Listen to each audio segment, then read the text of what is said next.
This lesson deals with a PSpice simulation of the Class D amplifier. You can find these notes in the ECE402 ebook in Chapter 9, starting on page 10. Let's go take a look at that magazine article one more time. And on the second page is the schematic for this Class D amplifier. What I'll be simulating is a set of lab power supplies feeding here, and then creating this plus and minus 12 volts. Now in the article he says it's plus and minus 51. It's actually plus and minus 24. There's two outputs here, one for the right channel and left channel. I'm just going to simulate one channel, the right, and then the comparator circuit here that's going to feed that. And then I've got a triangle wave oscillator over here. So I won't be simulating the left channel's results because they'll be basically the same. Let's go back to the class notes. So I've numbered the nodes of my circuit. There's a schematic on this page and the following page. On this design, he's using op amps here, here, here, and on the other places in the circuit. And he's using a quad chip that has 4 op amps on one chip, using the model for that's in our 402 library. There's also some large electrolytic capacitors on the next page associated with the power amplifier and this regulator. And I'm also modeling their losses. My lab power supply I'm modeling also with the wires that are feeding it. These are the 200 watt power supplies we have in lab.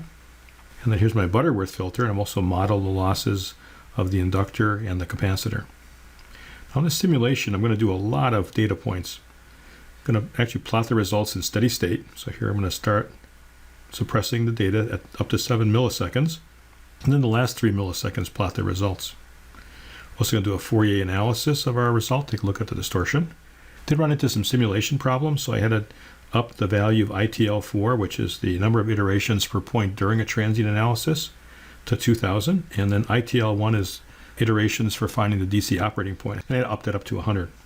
What's on the next page is more parts of the schematic. Here's that power amplifier. This is hooked up to the output of the previous page where the pulse amplifier is. This is going to go to our filter that was on the previous page. Have a 16 volt zener here and here. These transistors have a maximum source to gate and gate to source voltage of 20 volts. Here's that regulator that's going to come from our lab power supplies and create plus and minus 12 volts. I should mention here, this was again a capstone project several years ago in the course. The things I'm showing you today in this video were not things that I gave the class. I was actually asking them to figure these things out. First plot I have here is node voltage 2D. This is the voltage across the speaker, which I've just modeled as 8 ohms. Putting in a 1 kilohertz sine wave, and I'm getting a 1 kilohertz sine wave out. But you can see there's a lot of distortion on here. This represents the triangle wave sampling that we're doing, and this frequency is around 43 kilohertz. My maximum is 14.369, and my minimum is minus 17.569. My average value is slightly negative.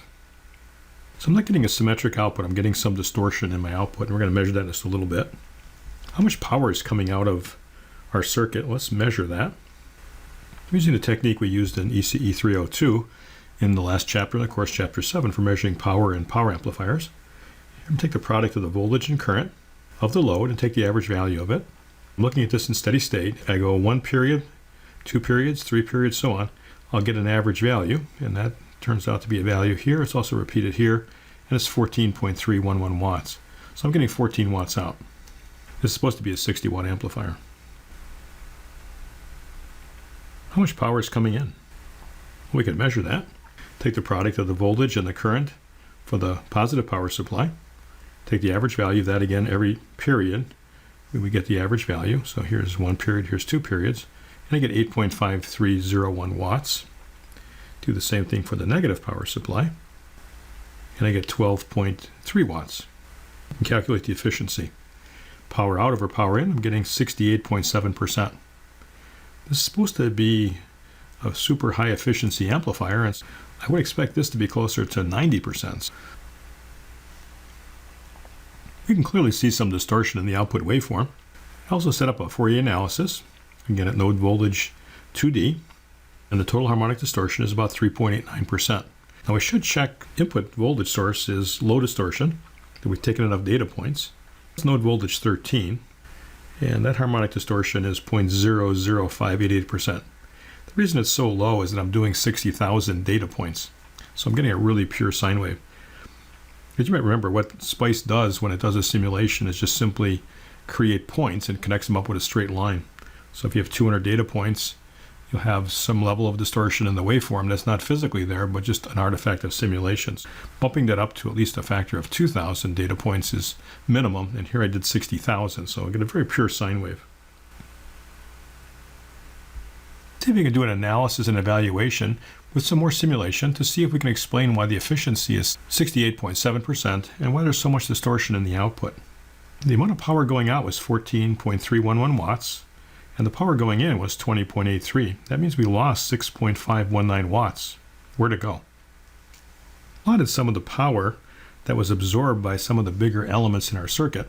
I didn't show the graphs here, just going to show the result. Here's our p-channel transistor, multiplying the source to drain voltage times the drain current. Get about half a watt. And for the n-channel device, I get also about a half a watt. And then these are the resistors that are in the Butterworth filter associated with the inductor. 2 watts of the 6 watts that we're missing. Now the resistor R7 and D1 are associated with the power output stage. Let's go back and look at that. This resistor and this Zener diode, how much power are they consuming? And likewise, these two down here. Let's go back to page 15 again. Together they're absorbing about 1 watt. And likewise, the two on the bottom of the schematic. And I've got 2 watts here that I'm losing of the 6 watts. And there's also a Zener diode combination with some resistors in the voltage regulator. Let's take a look at that again. So I can calculate the power that's absorbed by this series combination. Go back to page 15.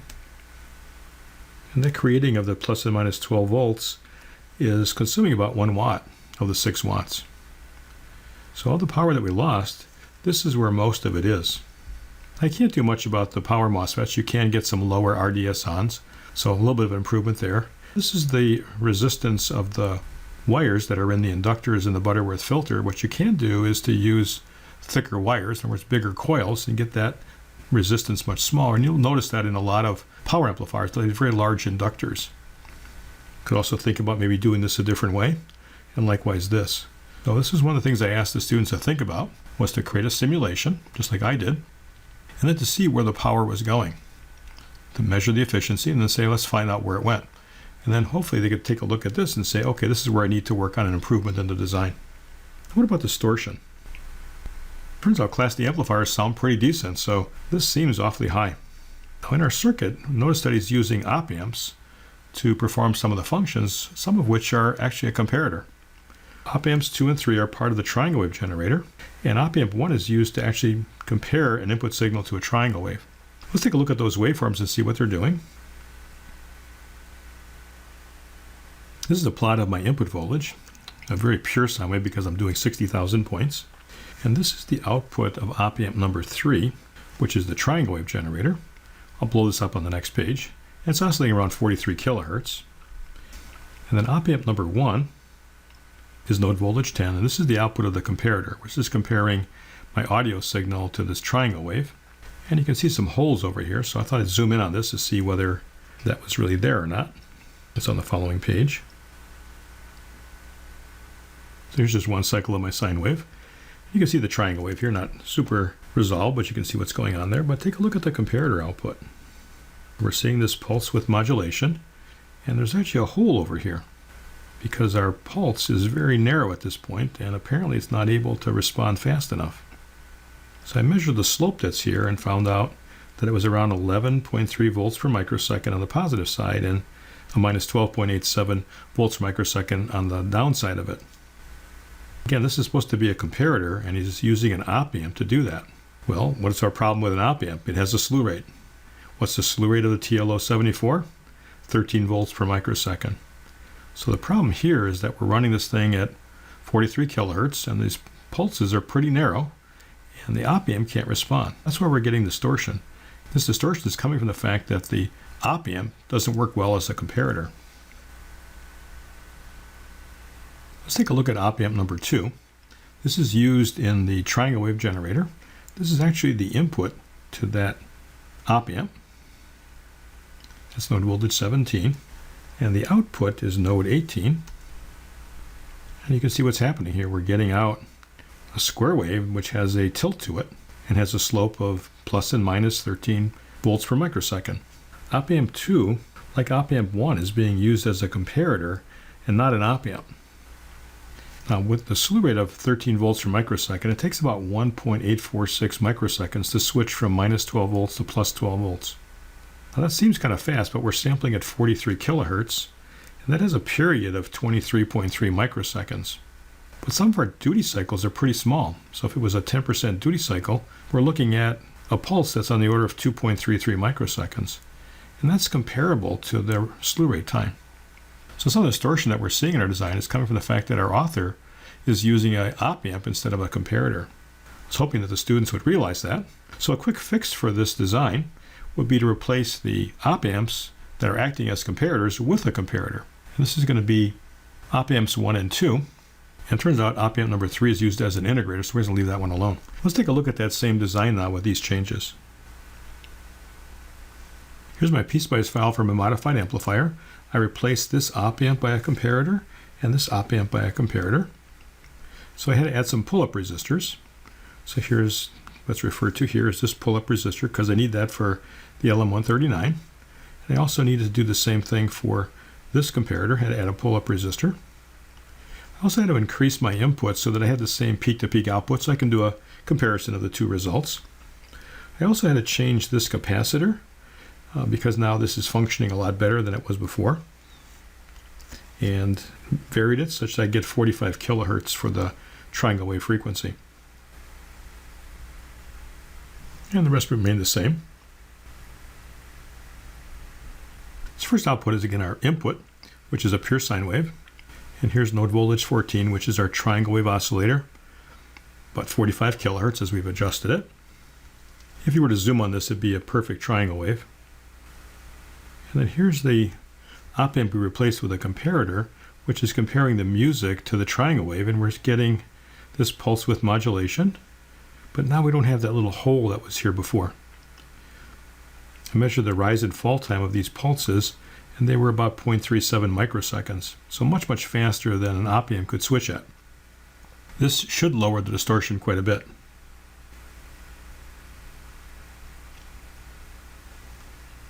This is actually the input to the triangle wave generator, and this is the output of that first comparator. Let me explain what's going on here by going back to page 19.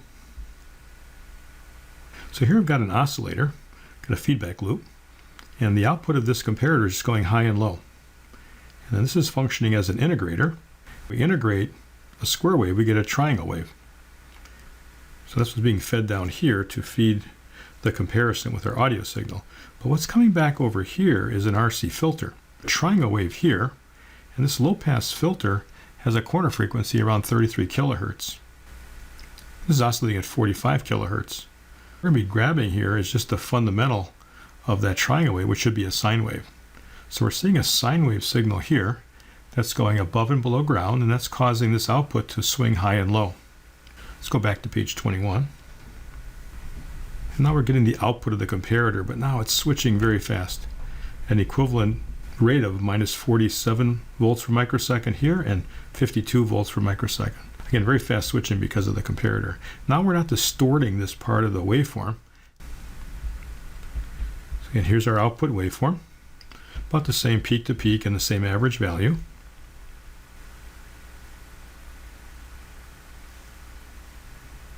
Let's see how our efficiency is changed or not changed. Plotted the power out, which is the average value of the voltage times the current of the load, and going 2 periods here, I get 17.368 watts. And then measuring my plus and minus power supply contributions of 10.5 and 14.3 watts. This gives me an efficiency of the power out divided by the power in of about 70%. So a little bit of an improvement, not a lot, but a little bit of an improvement. I didn't do any changes to those large wattage resistors that we had pointed out, but that's what I wanted the students to try to figure out. Was there some way to improve on that?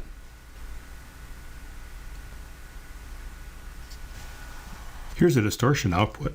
You can see here that my distortion now has dropped from almost 4% to 0.4%. So we did find the problem in this design in terms of where's the distortion coming from. Again, you want to compare that to the input at node 13, and again that should be pretty small because you have a lot of data points. And so one improvement in the design would be to replace an op-amp that's functioning as a comparator with a comparator. This is what I was trying to get the students in the capstone project to figure out based on what we learned in the course. Let's go back to the article again, take a look at the power supply. On the bottom of page 2 is a schematic for the power supply suggested by the author to create what supposedly was going to be plus or minus 51 volts. But when articles like this are published, this was actually in April of 1996, readers write in about comments or corrections and things like that. I've included that on the last page of this handout. There was a comment by the author pointing out that there was a mistake in the typesetting of the article and said that this thing was generating plus and minus roughly 25 volts. But also someone wrote in this and criticized this whole design for not using what's called an isolation transformer. So let's go back to that page again with a schematic on it. Here's a direct connection between the wall outlet and a bridge rectifier back into a circuit. Now, why was this person concerned about the isolation transformer? Well, let me explain a little bit how that works. Here's a circuit where I have an isolation transformer. And what that means is that you stick a transformer that's a 1-to-1, so whatever voltage is here, it shows up on the other side. Okay, suppose that you have a circuit like this, and for some situation, you actually touch something inside the circuit. And you also have part of your body grounded. So here I've got my hand touching here, and supposedly my foot got grounded. Maybe I got my shoes off and I'm standing on a cement floor. It's got a pretty good amount of moisture in it. If current's going to come out of this source, okay, it's going to come back around this way, but whatever comes in here comes out the other side because the turns ratio is 1-to-1. So that current's going to flow through my body, back through the ground connection. Now, the input current that's coming in here is going to come back out of this connection, which is the white wire. The black wire is the hot wire, the white is the neutral, and there's a ground wire. If there was a current going through my body, it would come through here, come back this way, get reflected over here, comes back through here, and now back at this node I've got I entering and I've got I entering again. But that has to equal the current that leaves here, which is I. So I has to equal 0. You wouldn't feel anything if you touched the circuit and you grounded yourself. Well, one time I did that and I felt a tingle. Let's see what happened there. In a perfect world, there is no stray capacitance, but suppose there was some stray capacitance between this terminal and the ground in our circuit or chassis. Whatever current leaves the source comes back through here, gets reflected over here, comes back through my body, and now that can come back this way, leaving nothing over here. Now this impedance is fairly high. You wouldn't get a lot of current, and that's why I felt a tingle. Also, isolation transformer can also be used to limit inrush of current. Suppose that I had a fault in my design. I got a short across here. How much current is going to flow in this short circuit? If you recall from 202, the impedance looking in here is going to be the load reflected by the square of the turns ratio. Well, the load here is some resistance on the secondary because of the short circuit. So it gets reflected over. And then what you see in parallel with that is just the inductance of the primary, and then there's some series resistance here. All that's divided into the 120 volts RMS. This would limit the amount of current that would come in. You could also add a fuse to the input too. This is why the person who wrote into that article was concerned about the direct connection. Just some final comments about this Class D amplifier. Again, it was a capstone project some years ago, and for the power supplies we didn't do this at all, but we actually used the switching circuits we did in Chapter 8. And so I had one group take the boost converter and to take a car battery and make it into a 24 volt source. I had another group take a car battery and turn it into a minus 24 volt source. Had a group work on a protection circuit, so if something went wrong to shut things off. And someone working on the Class D amplifier. Got some pretty decent results over the years on the project. One of the things people try to do is to increase the DC voltage, but one of the things I pointed out on the schematic about those power transistors is that they have a voltage rating across the gate source. And so if you exceed that voltage rating, you pop the transistor. And so there were a couple of people that tried that technique, but then discovered that things have ratings on them. It was a great project. We did it for a number of years. Enjoyed listening to the final results from different groups that tweaked the efficiency and lowered the distortion. And so this is a simulation of the Class D amplifier, some improvements on it, and some general comments about Class D amplifiers in general.